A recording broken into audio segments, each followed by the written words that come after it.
There are places where silence becomes its own kind of testimony, where the absence of answers speaks louder than any confession. And sometimes what we don't find is far more disturbing than what we do.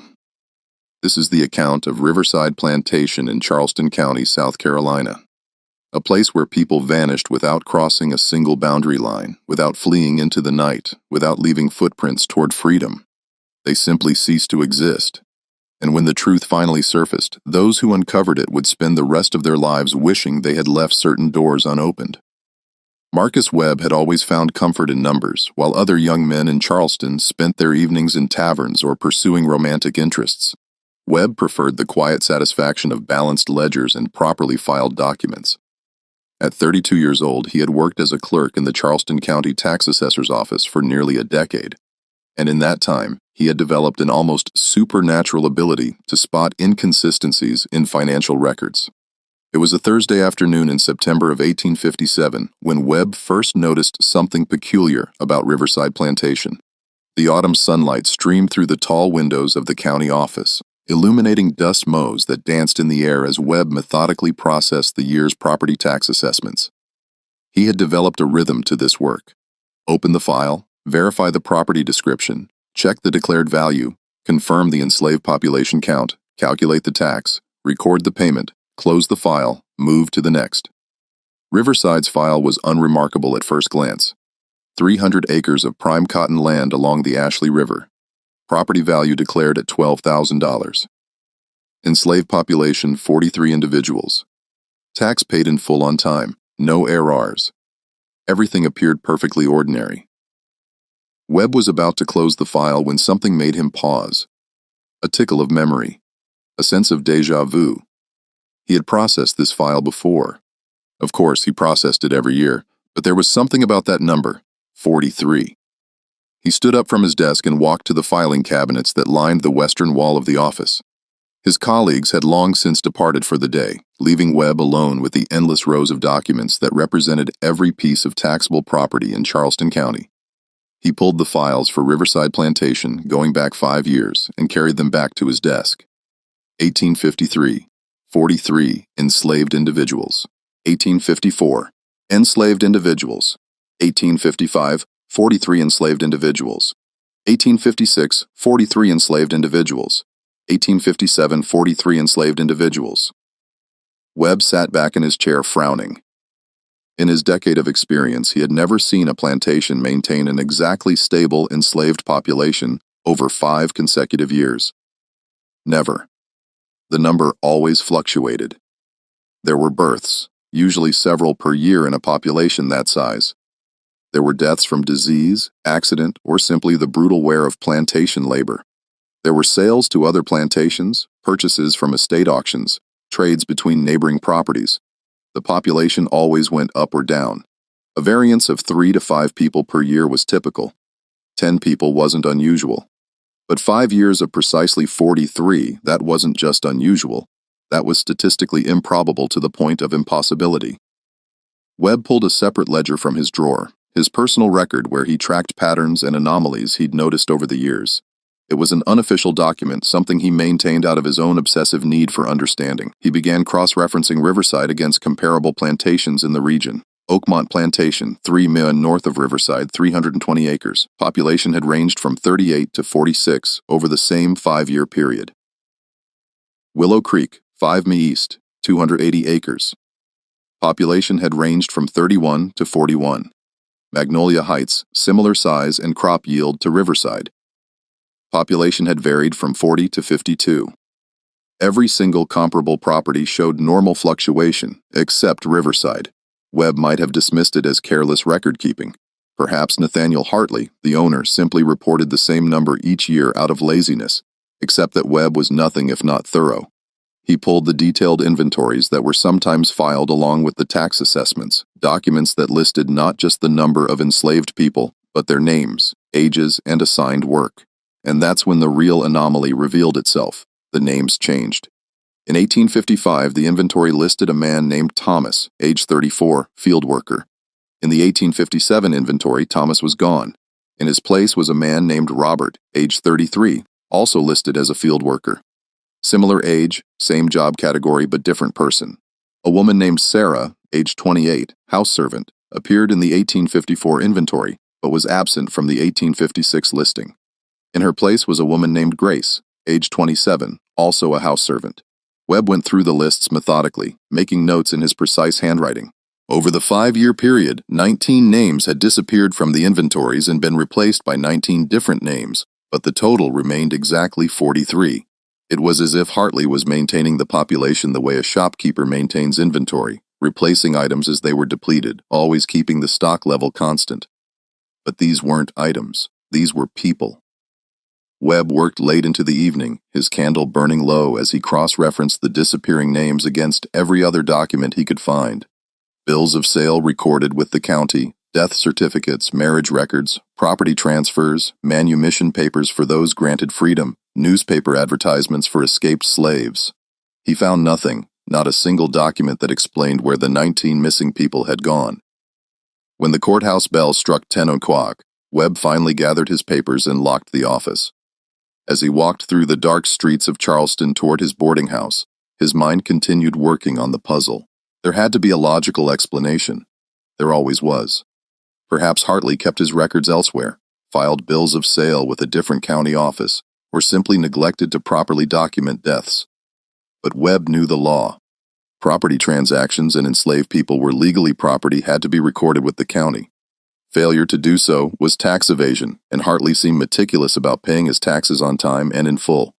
A man that careful about his financial obligations didn't simply forget to file important legal documents.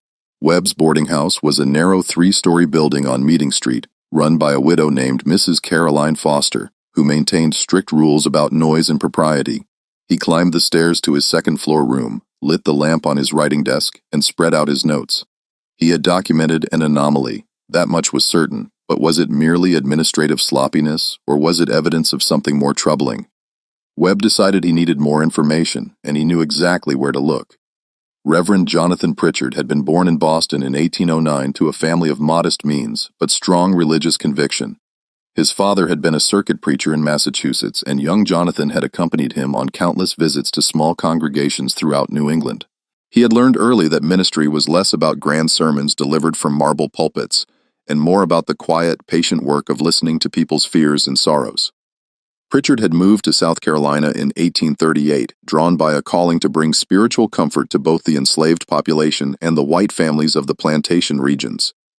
It was delicate work navigating the complex social hierarchies and unspoken rules that governed every interaction in the antebellum South. He was not an abolitionist, at least not publicly, because to be openly opposed to slavery would have meant immediate expulsion from the region and the end of any good he might do. Instead, he worked within the system, offering what small mercies and dignities he could. Now, at 49 years old, with graying hair and the lean build of a man who spent more time in spiritual contemplation than physical comfort, Pritchard made his rounds throughout Charleston County with practiced regularity. He held services at the various plantation chapels, visited sickbeds, officiated at marriages and funerals, and served as a conduit for messages between separated families. It was this last role, carrying news between people who were not permitted to travel freely, that had first alerted Pritchard to the peculiar situation at Riverside Plantation.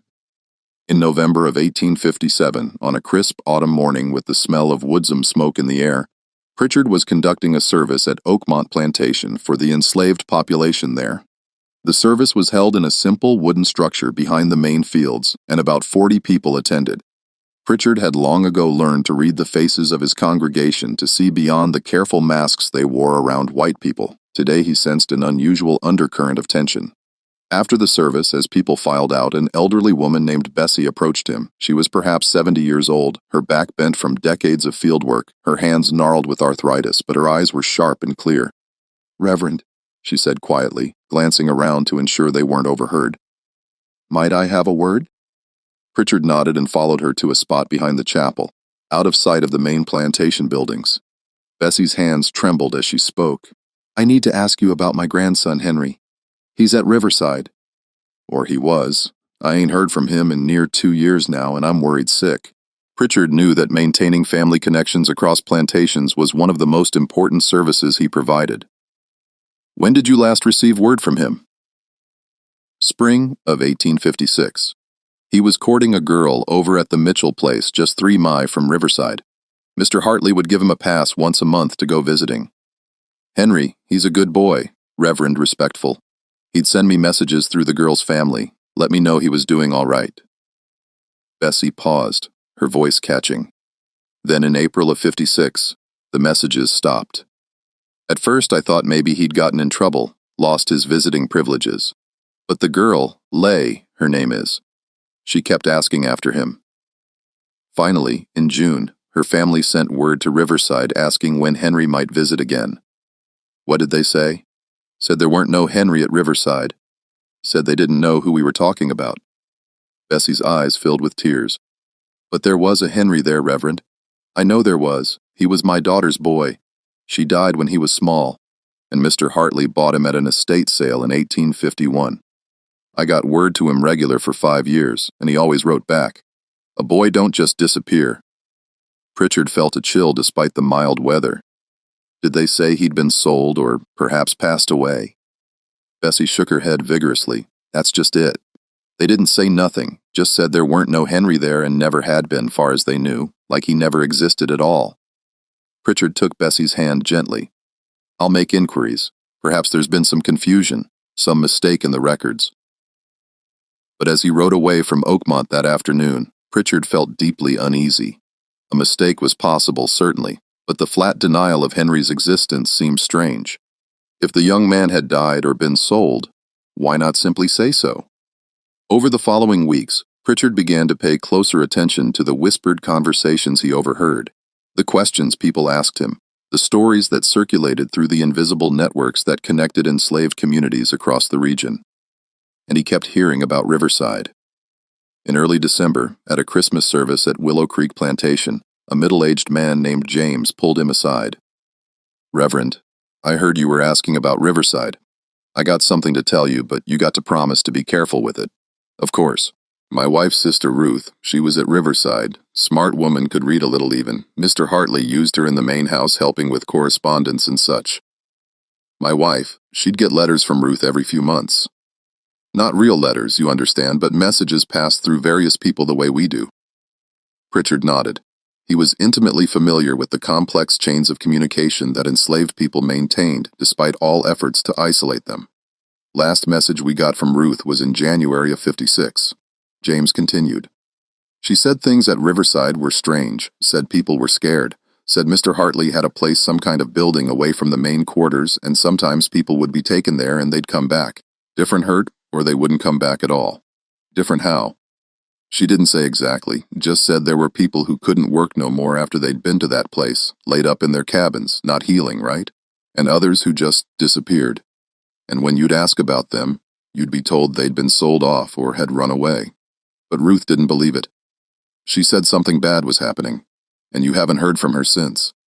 James's face hardened. Not a word in near 2 years. We sent messages asking after her, got told she'd been sold to a plantation in Georgia. But there ain't no bill of sale been recorded. I know that because my master keeps good records, and he asked around for us. Ruth just vanished, Reverend, like she never was. Pritchard felt the weight of something terrible beginning to settle on his shoulders. How many others? How many people have disappeared from Riverside that you know of? Just what I heard through different people. Maybe 7 or 8. Maybe more. Hard to know for certain, but there's families all over Charleston County wondering where their people went. And they all wondering about the same place, Riverside. That evening, Pritchard sat in his modest room at the boarding house where he stayed in Charleston and made a list of names. People he'd been asked about, people who had connections to Riverside and had seemingly vanished. Henry, Ruth, Samuel, Eliza, William, Patience, Joshua. 7 names, 7 people who had family members desperately seeking news. 7 individuals who had disappeared from Riverside Plantation without any documented explanation. Pritchard knew he had to do something. But what? He was a minister with no official authority, no power to demand answers from a property owner like Nathaniel Hartley. Going to the local sheriff would require evidence, and all he had were the worried reports of enslaved people, testimony that carried no legal weight in South Carolina courts. He needed to build a case to gather enough information that someone with actual authority would have to pay attention, and he needed help. Marcus Webb received the Reverend Pritchard's note on a cold morning in January of 1858. It was brief and formal. Mr. Webb, I have reason to believe you may have information relevant to concerns I have been investigating. Might we meet to discuss a matter of some urgency? Yours in service, Rev. Pritchard. Webb was intrigued. He knew of Pritchard by reputation. The minister was well regarded for his work among the plantation communities, but they had never met. What could Pritchard want with a county tax clear? They met at a small cafe on King Street, a respectable establishment where businessmen took their midday meals. Pritchard arrived precisely on time, dressed in his customary black suit with a plain white collar. After ordering coffee, he got straight to the point. Mr. Webb, I understand you maintain the property tax records for Charleston County. I do, and those records include inventories of enslaved populations at the various plantations. They do, though the level of detail varies depending on what the property owners choose to file. Pritchett leaned forward slightly. I need to ask you about Riverside Plantation owned by Mr. Nathaniel Hartley. Webb felt his pulse quicken. That's interesting. I've recently been reviewing the Riverside records myself. May I ask what prompted your inquiry? I've been contacted by several families, 8 to be precise, who have lost touch with relatives who were working at Riverside. In each case, the person simply stopped communicating. No explanation, no documented sale or death, no escape attempt reported. They just disappeared. Webb sat down his coffee cup carefully. Reverend, would you mind if I showed you something? He pulled out the notebook where he'd been compiling his research and laid it open on the table. For the next hour, the two men compared notes. Webb explained the statistical impossibility of a stable population count over multiple years, combined with changing names in the inventories. Pritchard shared the names he'd collected and the stories behind each disappearance. The correlation was undeniable. Several of the names Pritchard had been asked about, Henry, Ruth, Samuel, matched names that had disappeared from Webb's records between inventory years. This is more than administrative negligence, Pritchard said quietly. People are vanishing, Mr. Webb, and no one in authority seems to notice or care because enslaved people don't have families who can petition the courts or demand investigations, Webb said bitterly. Their property, legally speaking. If Hartley wants to keep sloppy records, who's going to challenge him? We are, Pritchard said firmly, or at least we're going to try. Over the following weeks, Webb and Pritchard worked together to build their case. Webb used his access to county records to trace every document related to Riverside Plantation going back a decade. He found property deeds, tax payments, crop yield reports, equipment purchases, everything except what he was looking for. No bills of sale for enslaved people sold away from Riverside. No death certificates filed with the county. No manumission papers. No escape advertisements in the newspapers. The people were simply vanishing from the paper trail. Meanwhile, Pritchard quietly expanded his network of contacts, speaking with people at plantations throughout the region. He was careful to be discreet.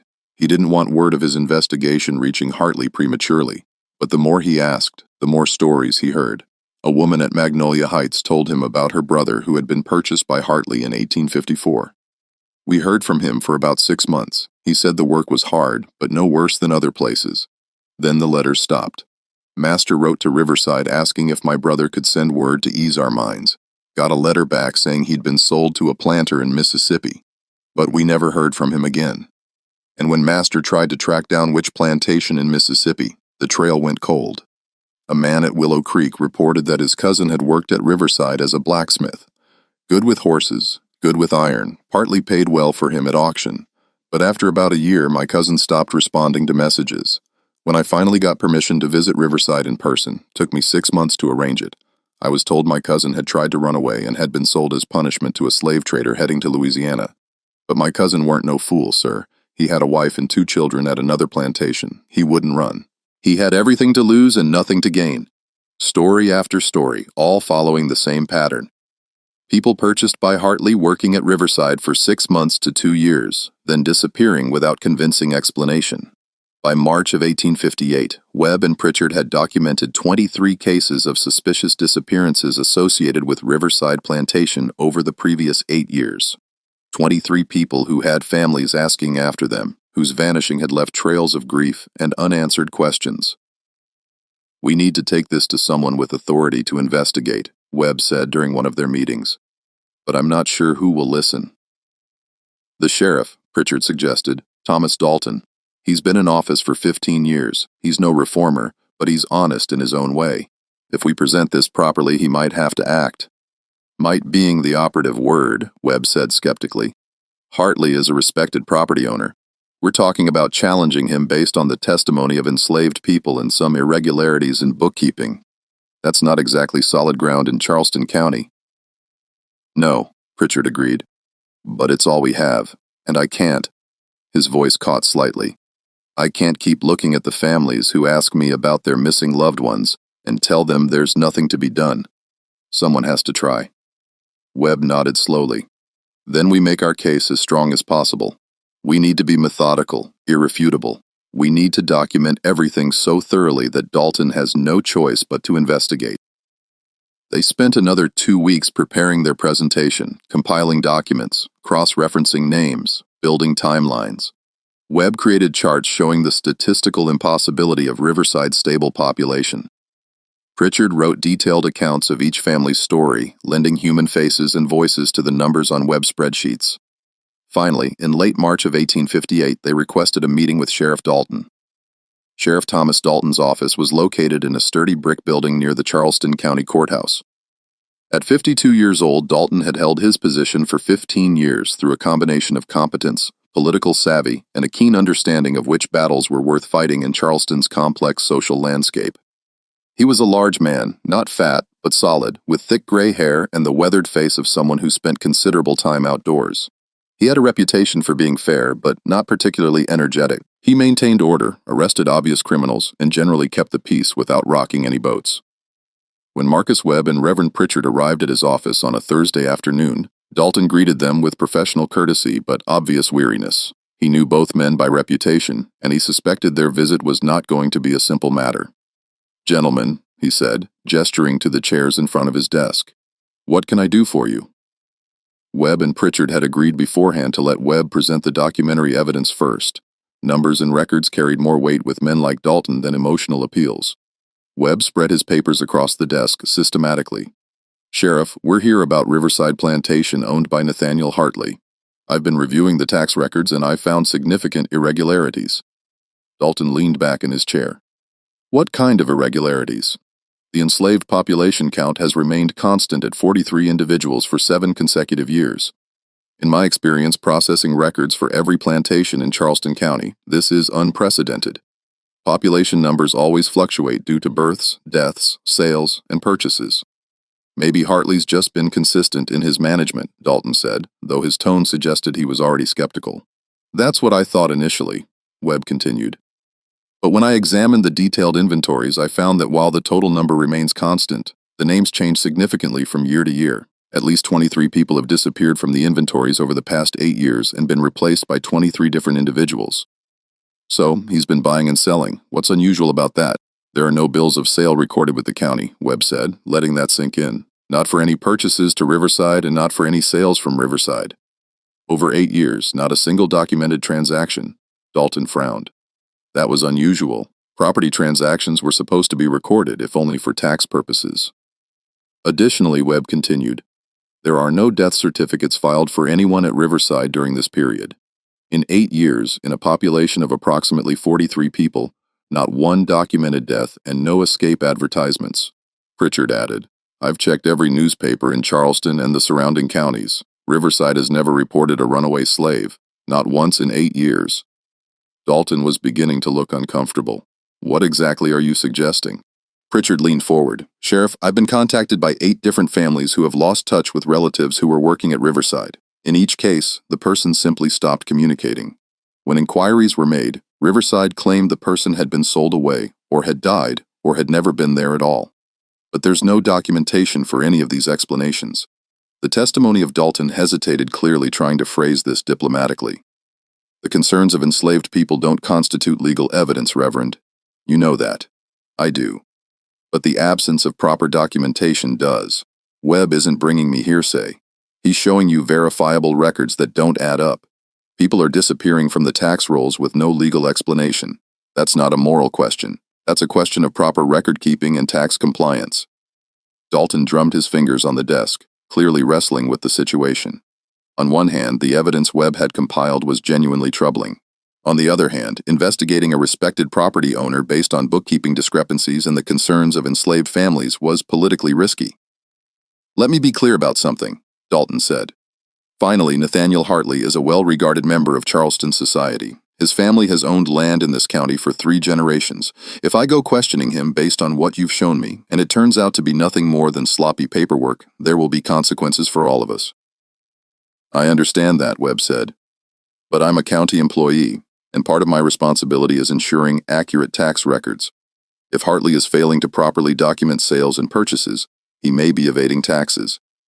That's within your jurisdiction to investigate. It was a clever argument, Dalton had to admit. Framing it as a tax compliance issue rather than a human rights concern made it more legally defensible. And if I investigate and find nothing, then we'll know the truth, Pritchard said quietly. And the families who have been asking after their loved ones will at least have some kind of answer, even if it's not the one they wanted. Dalton stood and walked to his window, looking out at the street below. A merchant's cart rattled past. 2 well-dressed ladies walked by with parasols, ordinary life continuing while he contemplated something that might upend that ordinariness. I'll visit Riverside, he said finally. I'll ask Hartley about his record-keeping and request to see his documentation, but I'm not promising anything beyond that. If he has reasonable explanations, that's where it ends. That's all we ask, Pritchard said. But as Webb and Pritchard left the sheriff's office, Webb couldn't shake the feeling that they were setting something in motion that none of them fully understood yet. They had uncovered an anomaly. Yes. But what did it mean? Was Hartley simply a careless administrator? Or was there something darker happening at Riverside?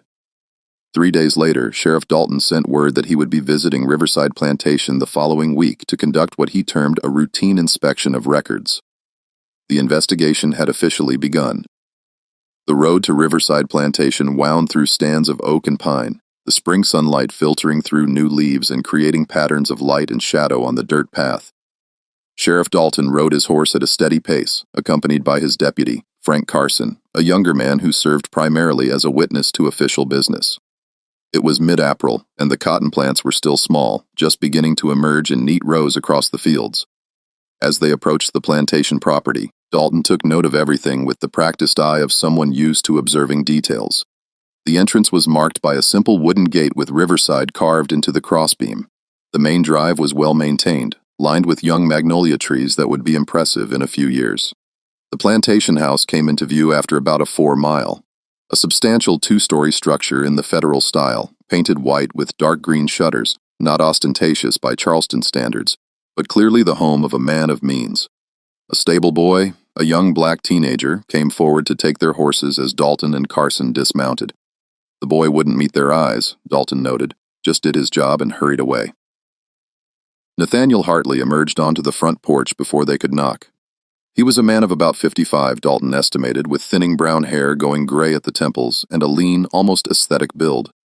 He wore simple but well-made clothing, dark trousers, a white shirt, a vest. His face was intelligent, with sharp features and eyes that assessed the visitors with evident weariness. "Sheriff Dalton," Hartley said, his tone polite but cool. "This is unexpected. I hope there's no trouble. Just a routine matter, Mr. Hartley. Nothing to be concerned about. I wonder if we might have a word." "Of course. Please come in." The interior of the house was comfortable, but not lavish. The parlor, where Hartley led them, contained good furniture, but nothing extravagant. What caught Dalton's attention was the library visible through an open doorway, floor-to-ceiling shelves packed with books, medical texts he could see, agricultural journals, scientific volumes. "You're a reading man," Dalton observed. "I find the intellectual life more satisfying than social pursuits," Hartley said. "My late wife was the social one. After her passing, I've become something of a hermit, I'm afraid. Can I offer you gentlemen some refreshment? Tea, something stronger?" "Nothing, thank you. As I said, this is just a routine visit. There have been some questions about record-keeping, tax documentation, that sort of thing. The county clerk's office is conducting a general audit of plantation inventories, and there are a few details about Riverside that need clarifying." Hartley's expression didn't change, but Dalton sensed a subtle tension enter the room. "What sort of details?" "Well, for instance, your tax returns show a consistent population of 43 enslaved individuals over the past several years. That's unusually stable. Most plantations see more fluctuation. Births, deaths, sales. I suppose I've been fortunate," Hartley said smoothly. "I purchase primarily adults of working age, which minimizes the care required for children and the elderly. And I've implemented modern agricultural techniques that reduce the physical strain on workers, which improves their longevity. That's impressive. But surely there have been some deaths, disease, accidents, that sort of thing. A few naturally, but I've replaced those losses through purchases. I believe in maintaining a consistent workforce. It creates stability and efficiency, of course, and those purchases would have been documented with bills of sale. For just a moment, something flickered in Hartley's eyes. Naturally, though I confess my record-keeping may not be as meticulous as it should be, much of my documentation is with my attorney in Charleston for various business matters. I see. Might I ask who your attorney is? Gerald Peaton of Peaton and Associates. Dalton knew Peaton by reputation, a competent attorney who handled property matters for several plantations, and these documents have been with him for some time, various periods. Some matters take longer to resolve than others. It was a reasonable answer, impossible to challenge without seeming unreasonably suspicious. Dalton decided to change his approach. I wonder if I might tour the property, see how your modern agricultural methods are working. I have to admit, I'm curious about any techniques that improve efficiency. Again, that slight hesitation. Of course, though, I'm not sure there's much to see that would be different from any other plantation, but you're welcome to look around. They stepped outside and Hartley led them toward the fields. Carson, Dalton noticed, had said nothing throughout the conversation, just observed silently as he'd been instructed to do. Good man. Carson knew when to watch and listen. As they walked, Dalton made a point of looking around casually, taking in everything. The slave quarters were visible to the east, a row of small cabins, perhaps a dozen in all. Standard construction, no better or worse than most plantations. Some had smoke coming from chimneys despite the mild weather, suggesting people inside, but the fields themselves seemed sparse. They passed 7 people working in the north field carefully tending the young cotton plants, 5 more in the east field, a few more visible in the distance. For a 300-acre plantation, it seemed like an unusually small workforce to have visible at midday during the growing season. Your workers seem to have things well in hand, Dalton observed, though I count fewer than I'd expect for property of this size. Rotation system, Hartley explained.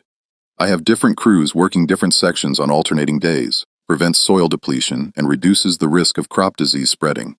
Some of my workers are on their rest rotation today. They approached the slave quarters and Dalton gestured toward them. Mind if we step inside one of the cabins? Part of the inspection protocol.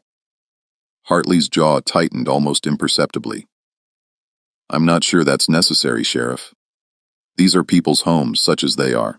I'd rather not disturb them during the workday. I assure you it won't take long. Just want to verify that your population count is accurate. Standard procedure. There was a long moment where the 2 men looked at each other, and Dalton knew they were both aware of the real conversation happening beneath the polite words. Hartley was trying to prevent him from seeing something, and Dalton was insisting on seeing it. The question was whether Hartley would push the confrontation into the open or continue the pretense of cooperation. Finally, Hartley nodded. Of course, though, I'm not sure what you expect to find. They entered one of the cabins, a single room perhaps 12 feet square with a dirt floor, a rough fireplace, a few pieces of crude furniture. A woman sat on the floor in the corner, her back to the wall, her head down. She didn't look up when they entered. This is Jemima, Hartley said. She's been ill with a fever. I've had my physician attend to her. Dalton approached slowly. Ma'am, are you all right? The woman didn't respond, didn't even seem to register that he'd spoken. The fever has left her somewhat adult, Hartley said quickly. She'll recover with rest. But Dalton had spent enough years in law enforcement to recognize something wrong when he saw it. This wasn't fever. This was trauma. The woman was present in body, but absent in every other way, staring at nothing with eyes that saw nothing. How long has she been like this? Dalton asked. A few days. As I said, she'll recover. They moved to another cabin. Inside, an elderly man sat on a rough bed, his leg wrapped in bandages. He looked up when they entered, and Dalton saw fear flash across his face before he quickly looked down. This is Marcus, Hartley said. Work accident, injured his leg in the mill. He's recovering. Dalton examined the bandages from a distance. They seemed professionally done, recently changed, but there was something about the way the old man held himself, the way he wouldn't meet anyone's eyes. You said you have a physician who attends to your workers? Dalton asked. Dr. Fletcher from Charleston. He visits twice weekly. Dalton knew Fletcher, a competent doctor who served several plantations. Everything Hartley was saying was reasonable, explainable. But the feeling of wrongness was growing stronger with every moment. They toured several more cabins. Some were empty. In others, people lay in bed or sat quietly, all with the same quality of withdrawal, of carefully maintained invisibility. No one would look at the sheriff directly, no one spoke unless directly addressed, and then only in barely audible whispers. Dalton had visited many plantations over his years as sheriff. He'd seen the way enslaved people acted around authority, different, careful, maintaining a protective distance. But this was different. This was fear that ran deeper than caution. This was terror that had settled into the bones. "I'd like to see all your workers assembled," Dalton said as they emerged from the last cabin. "I need to do an actual count for the county records." "That will take some time," Hartley objected. "They're scattered across the property working. I have time." Another long look passed between them. Then Hartley nodded curtly. "Very well, Daniel," he called to a young man working nearby. "Go round up everyone. Tell them to assemble in front of the main house." It took nearly an hour. Slowly, people began to gather, coming from the fields, from various outbuildings, from the quarters. Dalton counted carefully as they assembled, noting each person. Carson wrote the count in his notebook. 38 people. When no more appeared, Dalton turned to Hartley. "You're 5 short of the 43 you reported. Peter is in Charleston on an errand, should be back tomorrow. Rose is in her cabin. She's quite ill, as you saw, and I didn't want to force her out. The others must be at the far fields. It's a large property, Sheriff. I don't keep everyone in sight at all times." Dalton nodded slowly. "I'd like to see your personal records, your bills of sale, death records, anything that documents the composition of your workforce. As I mentioned, much of that is with my attorney." "Then, what records do you keep here?" Hartley's expression hardened, almost imperceptibly. "Are you accusing me of something, Sheriff? Because if you are, I'd appreciate you being direct about it." "I'm not accusing you of anything. I'm conducting a routine records inspection. If your documentation is in order, this will be resolved quickly." "My documentation is perfectly in order, but I'm not in the habit of having my property and my papers examined without cause. If the county has specific concerns, they can be addressed through official channels with my attorney present." It was a challenge, carefully worded, but unmistakable. Hartley was asserting his rights as a property owner, putting legal barriers between himself and the investigation. Dalton had to make a decision. He could push harder, demand access to the records, potentially force a confrontation, but he had no warrant, no specific evidence of wrongdoing, only suspicions and irregularities. If he overreached and Hartley complained to the county authorities, Dalton could find himself in significant trouble. "I understand, Mr. Hartley. I'll contact your attorney to arrange for the review of documents. In the meantime, I'd appreciate it if you could provide a complete list of your current workforce names, ages, and duties to the county office within the week. I'll do my best. As I said, I'm not the most meticulous record keeper." They returned to their horses. As they prepared to leave, Dalton took one more look around the property, and that's when he noticed it. Far to the west, almost hidden by a stand of trees, was a stone structure that didn't quite fit with the rest of the plantation buildings. "What's that building?" he asked, pointing. Hartley turned to look, and for the first time his composure genuinely cracked just for an instant, but Dalton saw it. A flash of something that might have been fear or anger, or both. "Old ice house," Hartley said, his voice carefully controlled. "From my father-in-law's time, it's not in use anymore. Structural problems. Part of the roof has collapsed. Dangerous, actually. I've been meaning to have it demolished. Mind if I take a look?" "I'd rather you didn't, Sheriff. As I said, it's not safe. I wouldn't want you injured on my property. Liability concerns. You understand?" "I'm careful. Nevertheless, I must insist. If you were hurt, it could create significant legal complications. I'm sure you understand." There it was again, the polite refusal, the reasonable-sounding objection that was really a wall going up. Dalton had seen enough in his career to know when someone was hiding something. The question was whether he had the grounds to push through that wall. "I'll need to inspect it eventually," Dalton said carefully, "for the county records if it's a hazardous structure." "Of course. When I'm ready to have it demolished, I'll notify the county and you're welcome to inspect it then. But not today, Sheriff. I'm afraid I must insist on that point." Dalton held Hartley's gaze for a long moment, then he nodded and mounted his horse. "Thank you for your time, Mr. Hartley. I'll be in touch." As they rode back down the long drive toward the main road, Carson finally spoke. That was strange, Sheriff. All of it. Yes, Dalton agreed. Yes, it was. What do we do now? Dalton was quiet for a moment, thinking they had reached the limits of what could be done through polite inquiry. Hartley had been cooperative on the surface while blocking every substantive investigation. The people at Riverside were clearly terrified of something, but none of them would speak openly. They couldn't, not in front of Hartley.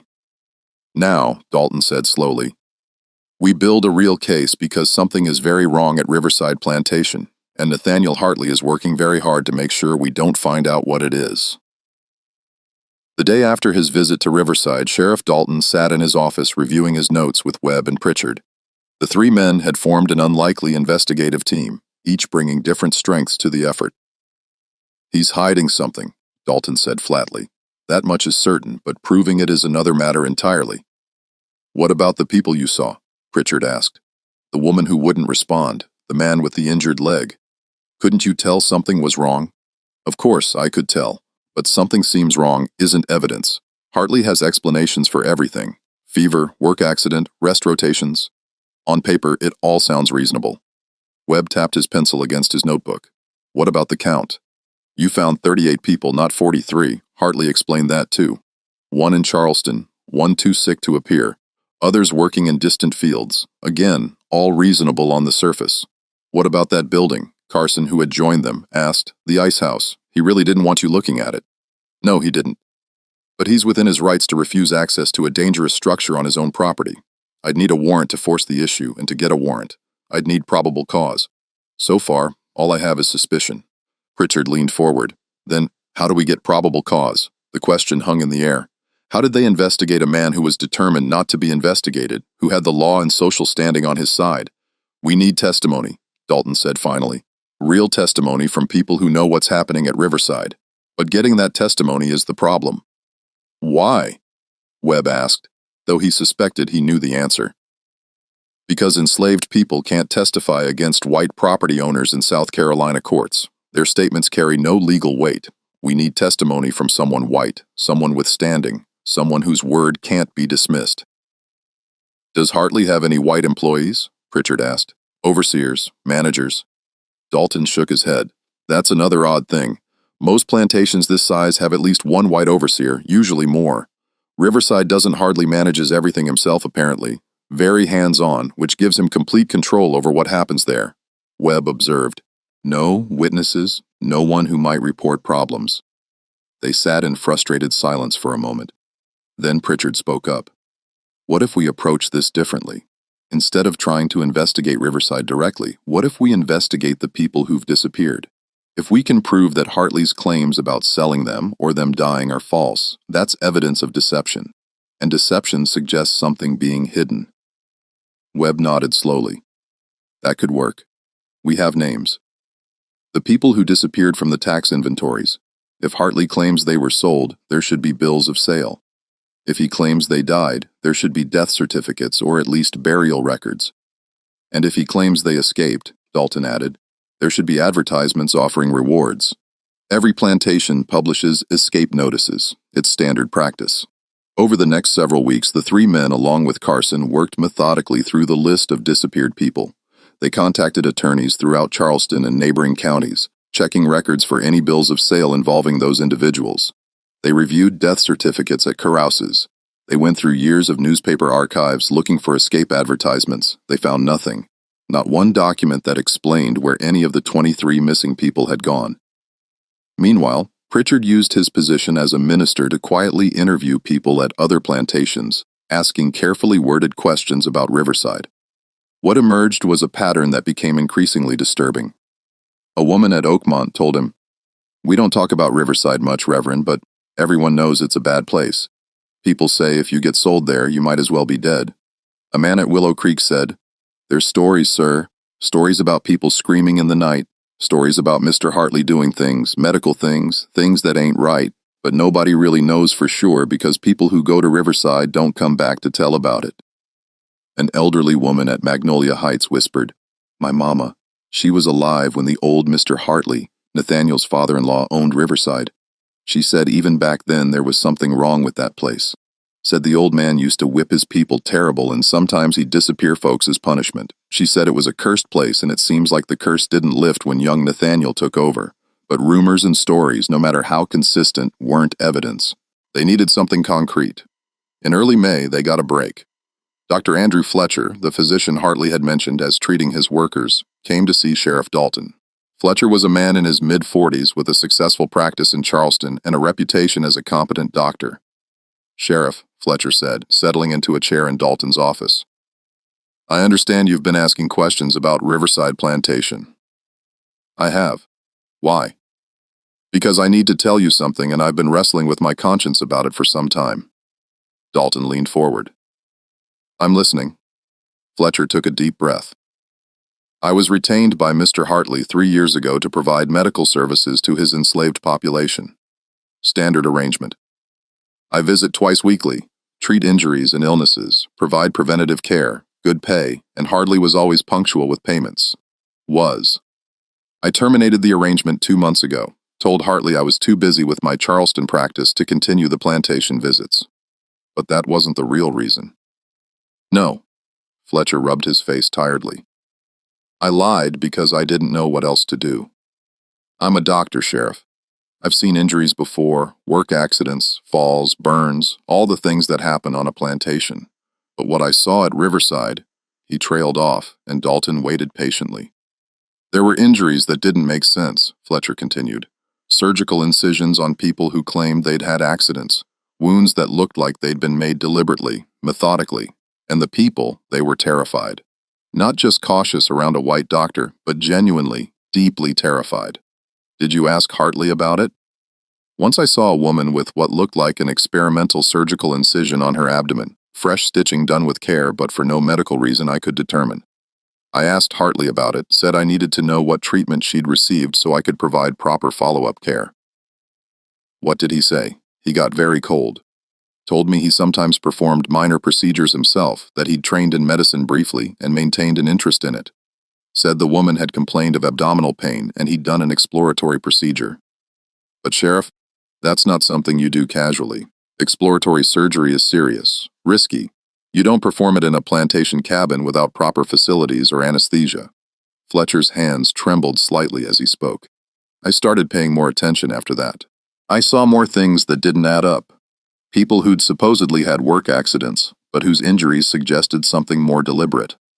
Workers who would flinch when Hartley entered the room, who wouldn't speak in his presence. Why didn't you report this before?" "Report what, exactly? Suspicions?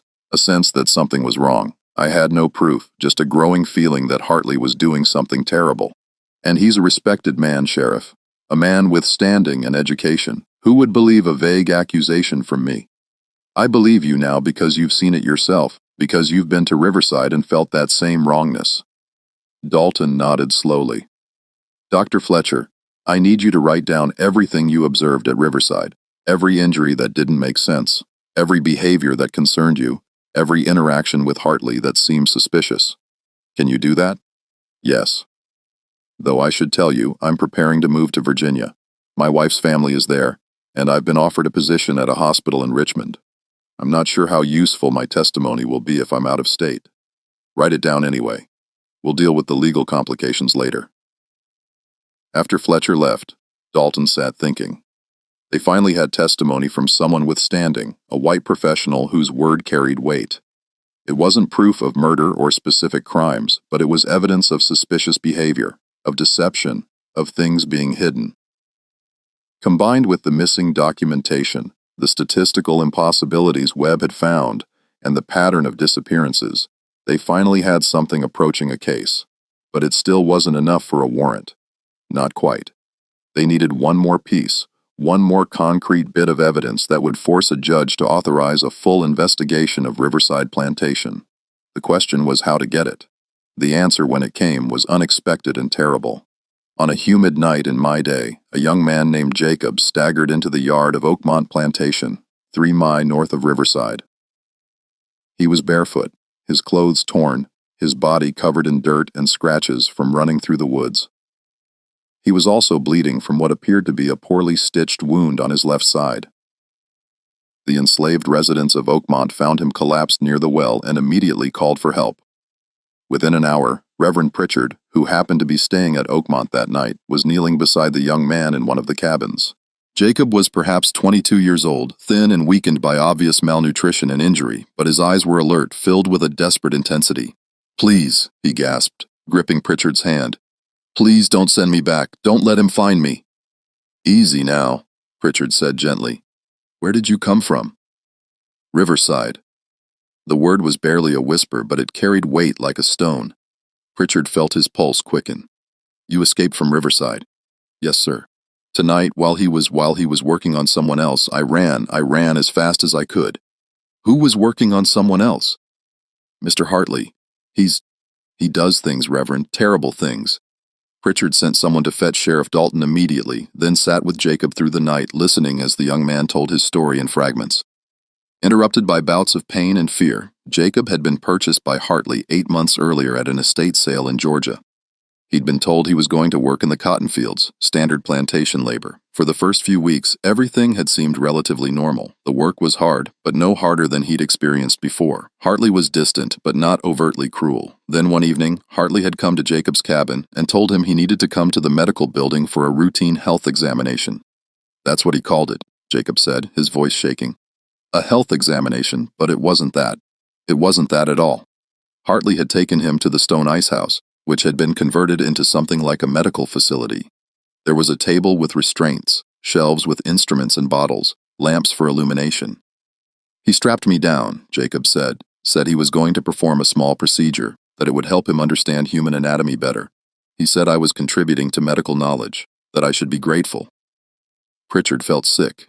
What did he do? "He cut into my side right here." Jacob touched the wound, which was still seeping blood through the bandages. He wanted to see how deep he could go before it caused serious damage. He took notes the whole time, wrote down everything, how I reacted, how much I could tolerate, how the body responded to cutting. Dear God, he gave me something to drink first, said it would help with the pain. It made everything fuzzy like I was watching from a distance. But I could still feel it, Reverend. I could still feel everything. Over the following hours, through tears and trembling, Jacob described a systematic regime of medical experimentation that had been conducted on the enslaved population at Riverside. Hartley, who had apparently studied medicine in his youth, had been using people as test subjects for various procedures and anatomical studies. Some people he'd just examine, take measurements, study how the body worked. But others, Jacob's voice broke, others he'd cut into, do surgeries that weren't meant to help us just to see what would happen. He kept detailed notes on everything. He called it research. How many people has he done this to? I don't know exactly, but there were always people recovering from something. Always people with fresh wounds or injuries. And some people, they'd go to the ice house and never come back. We'd be told they died from disease or an accident, but we knew better. We knew Mr. Hartley had killed them. When Sheriff Dalton arrived at Oakmont just after dawn, he found Pritchard and Dr. Fletcher, who had also been summoned, examining Jacob's wound. It's a clean surgical incision, Fletcher confirmed, deliberately made and then stitched up. This wasn't an accident or a self-inflicted injury. Someone with medical training did this. Dalton interviewed Jacob carefully, taking detailed notes. The young man's testimony was consistent, specific, and deeply disturbing. He described the layout of the ice house facility, the instruments he'd seen, the journals where Hartley kept his notes. "Will you testify to this in court?" Dalton asked. Jacob looked terrified. "Will it matter? Will anyone believe me?" It was a fair question. In South Carolina in 1858, the testimony of an enslaved person against a white property owner was legally inadmissible. But Dalton knew that this case had progressed beyond simple legal procedures. "What matters right now," Dalton said carefully, "is that we finally have enough evidence to get a warrant. Your testimony, combined with Dr. Fletcher's observations and the documentary evidence Mr. Webb has compiled, gives us grounds for a full investigation." He stood and turned to his deputy. "Carson, ride back to Charleston and file for an emergency warrant. I want authority to search Riverside Plantation thoroughly, including that ice house. Tell the judge we have credible evidence of serious crimes." "What about Mr. Hartley?" Carson asked. "Should we arrest him immediately?" Dalton considered. If they arrested Hartley before searching the property, he might have allies destroy evidence. But if they waited too long, he might flee if he realized Jacob had escaped and talked. Not yet. But watch the property. Post someone on the road. If Hartley tries to leave, stop him. Tell him it's a routine matter, but don't let him go anywhere until we execute the search." By midday, Dalton had his warrant. The judge, presented with Jacob's testimony, corroborated by Dr. Fletcher's professional observations, and Webb's documentary evidence, had agreed that sufficient cause existed to authorize a full search of Riverside Plantation and the detention of Nathaniel Hartley for questioning. Dalton gathered a group of 6 deputies, including Carson. He also brought Marcus Webb, who might recognize documents or records that others would miss, and Reverend Pritchard, who had earned his place in the investigation through months of careful work. They rode for Riverside as the afternoon sun began its descent toward evening, casting long shadows across the South Carolina countryside. None of them could have imagined what they were about to discover. Nathaniel Hartley was in his study when Sheriff Dalton and his party arrived. Through the window he watched as 7 men dismounted and approached the house, and something in his expression shifted, a calculation being made, options being weighed. He met them at the door with a cold civility that was a far cry from his earlier courteous reception. "Sheriff, this is quite a large party for a social call." "It's not a social call, Mr. Hartley. I have a warrant to search your property."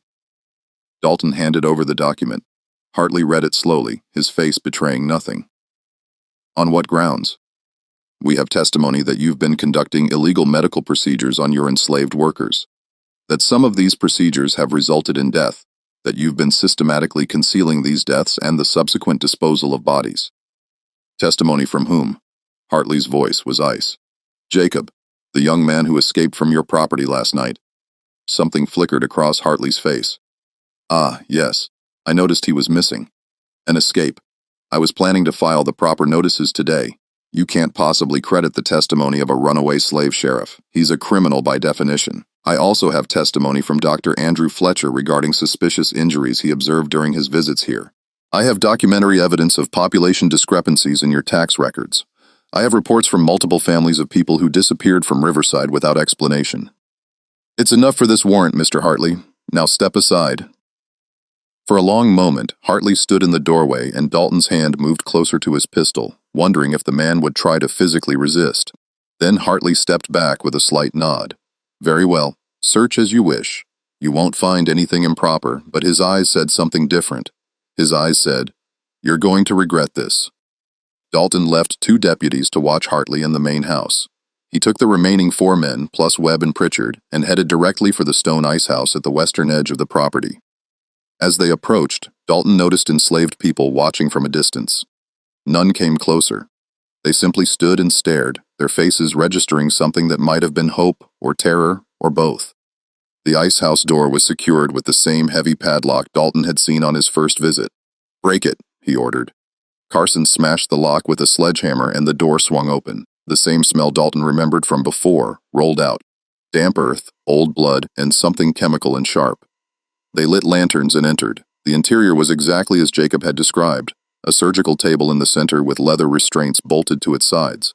Along the walls were wooden shelves containing jars, bottles, and medical instruments of various kinds. A work desk held stacks of leather-bound journals. In the corner, partially covered by a tarp, was a large wooden box. "Dear God," Pritchard whispered.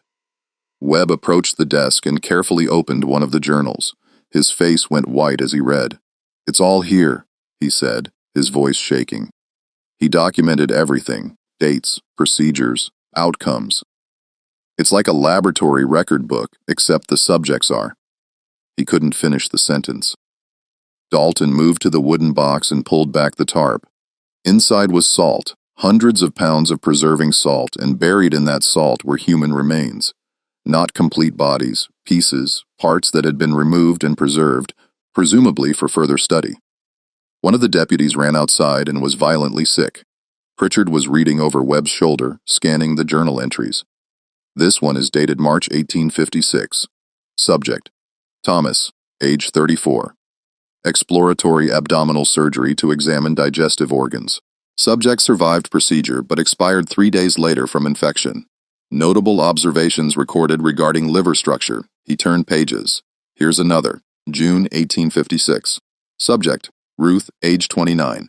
Experimental procedure to observe pain response and nervous system function, administered various levels of stimulus to different body parts, maintained detailed maps of response zones, subject remained conscious throughout per design. Dalton felt physically ill. How many entries are there? Webb flipped through the journals. There were 7 of them, each containing dozens of entries. I'd estimate at least 50 individual procedures described in detail. Maybe more. 50 people. No. Some subjects were used for multiple procedures, but I'd say at least 25 to 30 different individuals are named in these journals. Dalton took a deep breath, trying to maintain professional composure despite the horror. They needed to be thorough, methodical. This would go to trial, and every piece of evidence had to be properly documented. Carson, fetch Mr. Hartley. Bring him here. While they waited, they continued to catalog what they found. Surgical instruments, scalpels, SARs, retractors, bottles of chloroform and ether, presumably used as anesthetics, though many journal entries noted procedures performed without anesthesia to better observe natural pain response. Jars containing preserved tissue samples, each carefully labeled with a name, date, and type of tissue. On the wall was a large diagram of human anatomy, hand-drawn and annotated extensively. It was actually quite beautiful in its precision and detail, which somehow made it worse. This was knowledge gained through systematic torture, insights purchased with the suffering of people Hartley had viewed as nothing more than laboratory animals. When Hartley was brought into the ice house, flanked by 2 deputies, his expression was oddly calm. He looked around at the assembled men examining his work, and something like resignation crossed his face. I suppose there's no point in denying it now, he said quietly. No, Dalton agreed. There isn't. You'll never understand what I accomplished here. Enlighten me, Hartley gestured to the journals. Human anatomy is still largely a mystery, Sheriff. We don't fully understand how the body works, how diseases progress, why some injuries heal while others prove fatal. Medical schools can learn only so much from the occasional cadaver of an executed criminal. But here I had the opportunity to conduct systematic research to learn things that no textbook can teach. You tortured and murdered people, Pritchard said, his voice tight with rage. You took human beings and treated them like animals in an experiment. I treated them as subjects in the pursuit of knowledge, Hartley corrected. Knowledge that could save lives. The discoveries I've made about anatomy, about physiology, about the human body's responses to injury and disease. They could revolutionize medical practice. Did your subjects consent to these discoveries? Dalton asked coldly. Consent? Hartley seemed genuinely puzzled. They're property, Sheriff. Does one ask a horse's consent before studying its anatomy? Does a farmer request permission from his livestock before slaughter? They're people, human beings. They're tools, Hartley said with chilling matter-of-factness. Tools that I purchased legally and used for a purpose that could benefit all of humanity. Yes, some were destroyed in the process. That's the nature of research. But their sacrifice has meaning. The knowledge I've gained is worth nothing, Dalton interrupted, because it was gained through evil. Hartley's expression hardened. You're a small-minded man, Sheriff. History will judge my work differently. 50 years from now, 100 years from now, people will understand that I was ahead of my time, that I had the courage to do what was necessary for the advancement of human knowledge. What I understand, Dalton said, pulling out handcuffs, is that you're under arrest for murder, multiple counts. Nathaniel Hartley, you're going to jail, and then you're going to trial, and then you're going to hang. As the deputies led Hartley away, he turned back one last time. You should know, Sheriff, that I have no regrets. None at all. What I did here was important. It mattered. After Hartley was removed, the men stood in the ice house for a long moment. None of them quite able to process what they'd discovered. Finally, Pritchard spoke.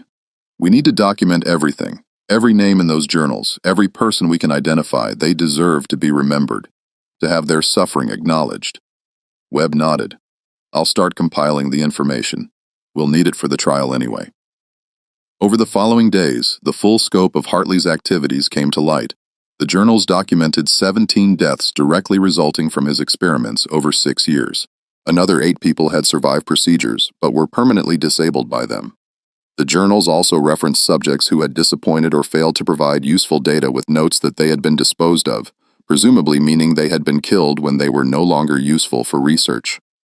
The property was searched thoroughly. 4 burial sites were discovered in remote corners of the plantation containing the remains of at least 12 individuals. All showed signs of surgical intervention before death. The surviving enslaved population, 38 people, were interviewed extensively. Each told stories of living in constant terror, never knowing who would be selected next for Hartley's examinations. They described watching friends and family disappear into the ice house and never emerge broken and traumatized. They spoke of screams in the night, of seeing people carried out on stretches, of the pervasive fear that saturated every moment of life at Riverside. One woman named Lydia told Pritchard, "We all knew. We all knew what he was doing, but there was nothing we could do. He owned us. He could do whatever he wanted, and no one would stop him. Every night we'd pray that it wouldn't be us next. Every morning we'd wake up grateful to still be alive. That's how we lived, Reverend. Not really living at all, just surviving from one day to the next, waiting to see who would be next." The case made headlines throughout South Carolina and beyond. Newspapers as far north as New York and as far west as New Orleans covered the story. Their articles, a mixture of horror at Hartley's actions and uncomfortable questions about a system that had made those actions possible for so long. The trial of Nathaniel Hartley began in October of 1858 in the Charleston County courthouse. It was one of the most sensational legal proceedings in South Carolina history, drawing spectators from across the state and extensive coverage from newspapers throughout the nation. The prosecution was led by District Attorney Martin Chase, a veteran attorney with a reputation for meticulous preparation. He knew the case was both strong in its evidence and complicated in its legal implications. The challenge wasn't proving that Hartley had killed people. The journals and physical evidence made that undeniable. The challenge was navigating the legal and social landscape that considered enslaved people as property rather than persons. Hartley's defense attorney, Benjamin Whitfield, was one of Charleston's most respected lawyers. His strategy was twofold. First, to argue that Hartley's actions, while perhaps morally questionable, were legally within the rights of a property owner to manage his property as he saw fit. Second, to position Hartley as a visionary scientist who had been ahead of his time, whose work would eventually be recognized as valuable despite the questionable methods. The trial lasted 3 weeks. Chase presented the physical evidence systematically, the journals detailing each procedure, the preserved remains found at the property, the burial sites, the surgical instruments.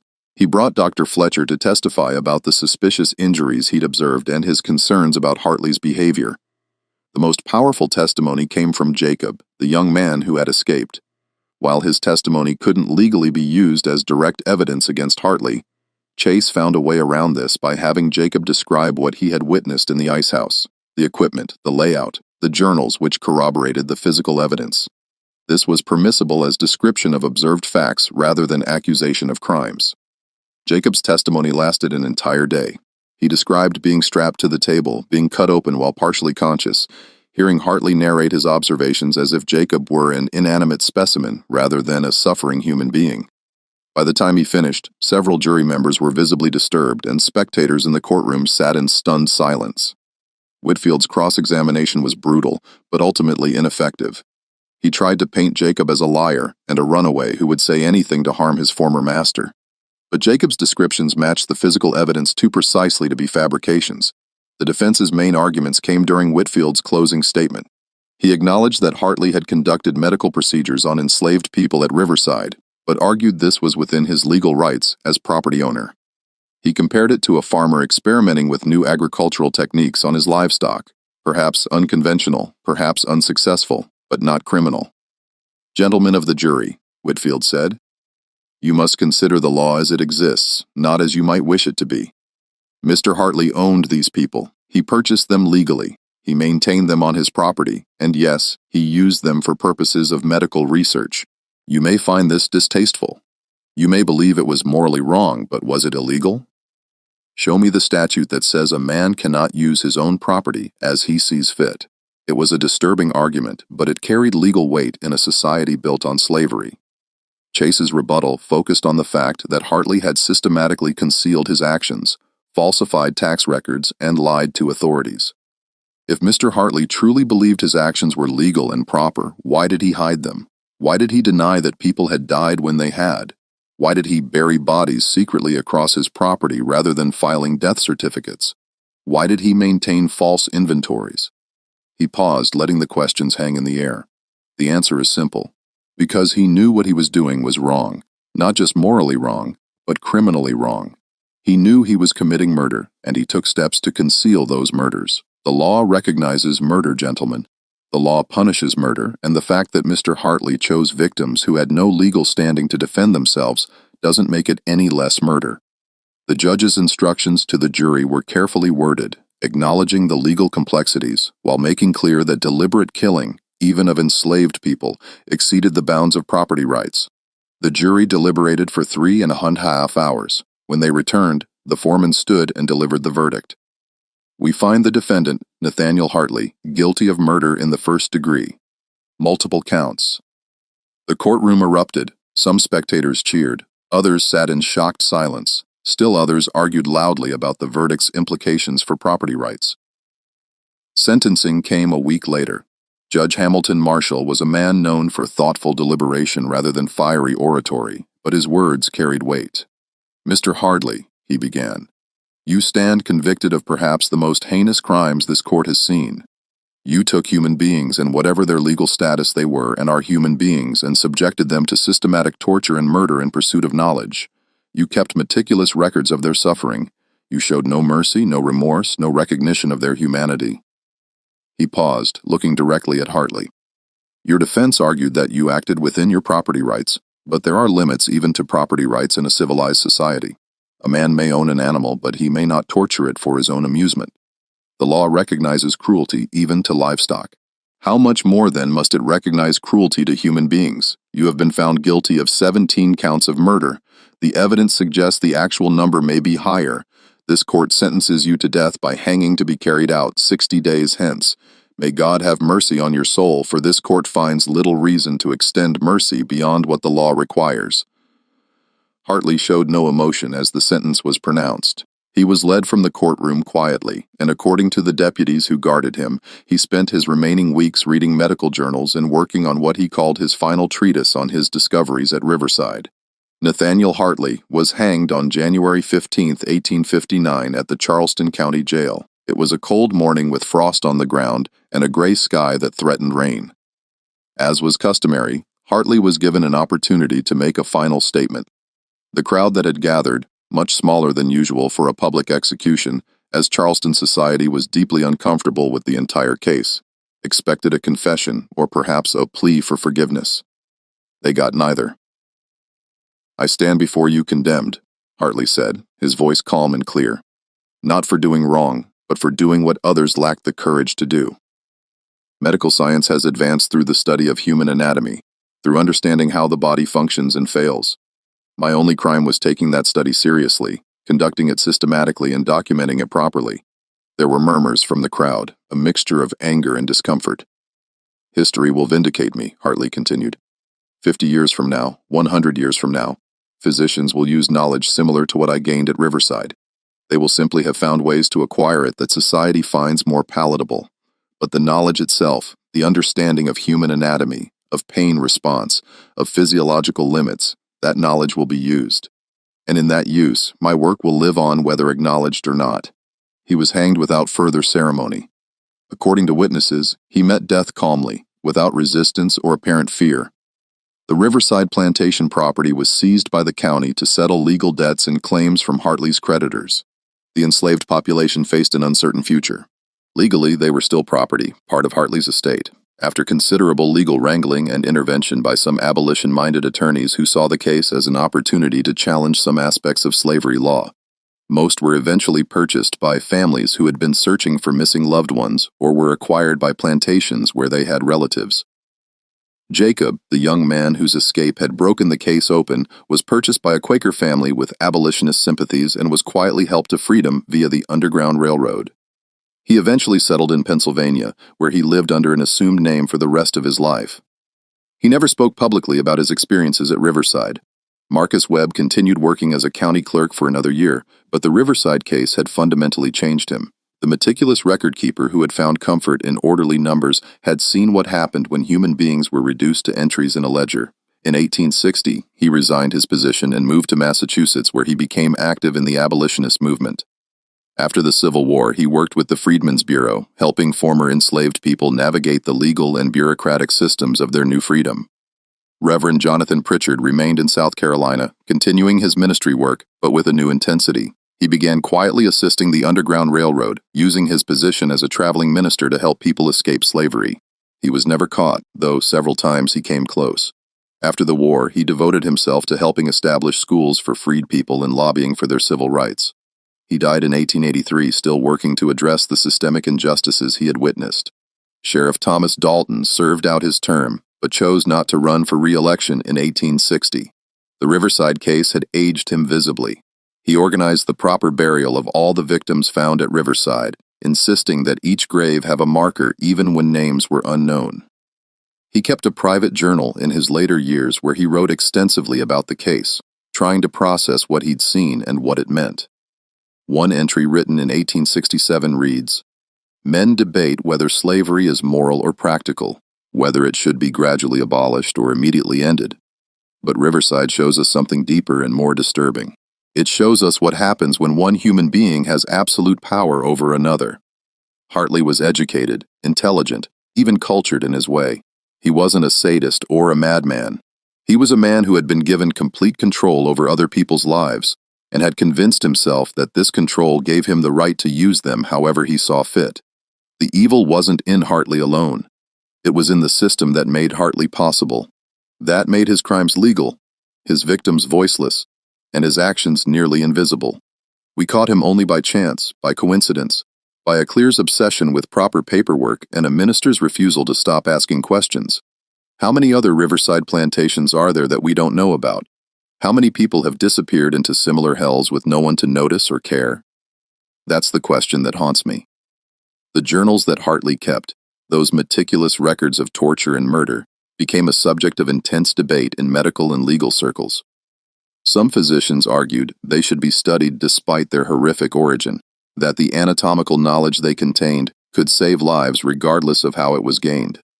Others insisted they should be destroyed entirely, that legitimizing such research would only encourage future atrocities. The legal resolution came in 1861, just before the outbreak of the Civil War.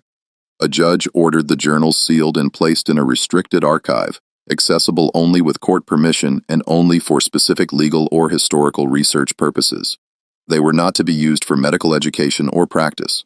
The decision was a compromise that satisfied no one, but at least prevented the journals from becoming standard medical references. The journals remain in that restricted archive today, a testament to what human beings are capable of when the law fails to recognize certain people as human beings. The Riverside Plantation case became a touchstone in debates about slavery, medical ethics, and human rights in the years leading up to the Civil War. Abolitionists pointed to it as evidence of slavery's inherent evil, that any system giving one person absolute power over another would inevitably produce horrors like Riverside.